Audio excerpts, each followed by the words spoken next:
Light கொடுத்து 5 kilo அரிசி வச்சு சமையல் பாத்திரமெல்லாம் வச்சு அங்கே ஒரு 5 பேர்த்த சுடு ஊருக்காருன்னா என்ன வீரப்பாளுங்களை 5 பேர்த்த சுட்டு விட்டோம்.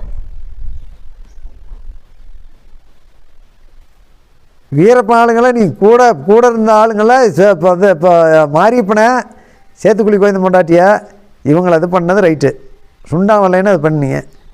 உங்களுக்கு அப்போவுமே நீங்களாக போய் டைரெக்டாக மோதலை. அவங்கள ஃபஸ்ட்டு இது மாதிரி ரேஷனுக்கு வந்துடுறாங்க. உணவுப் பொருள் பற்றாக்குறைனால அவங்க என்ன பண்ணுறாங்க, காட்டுக்குள்ளே இது பண்ண முடியாத யாரோ ஒருத்தர் நாடி வராங்க, அவங்க இன்ஃபர்மேஷன் கொடுத்துட்றாங்க. சரி வர சொல்லி அப்படின்ட்டு நீங்கள் போய் உட்காந்துட்டு இருந்து தான் இது பண்ணீங்களோ ஒழிய நீங்களாக நேரடியாக வீரப்பனை பார்த்து எந்த இடத்துலையுமே வீரப்பன் மேலே நீங்கள் துப்பாக்கி தாக்குதலே நடத்தலை. கடைசியாக இப்போ ஆம்புலன்ஸில் வச்சது வெறும் பணத்தை தான் சுட்டுருக்குறாங்க. 3 நாள் கழிச்சு தான். 3 நாள் கழிச்சு கொன்னது யார்? இப்போ பொதுமக்களே கொண்டுட்டாங்களா?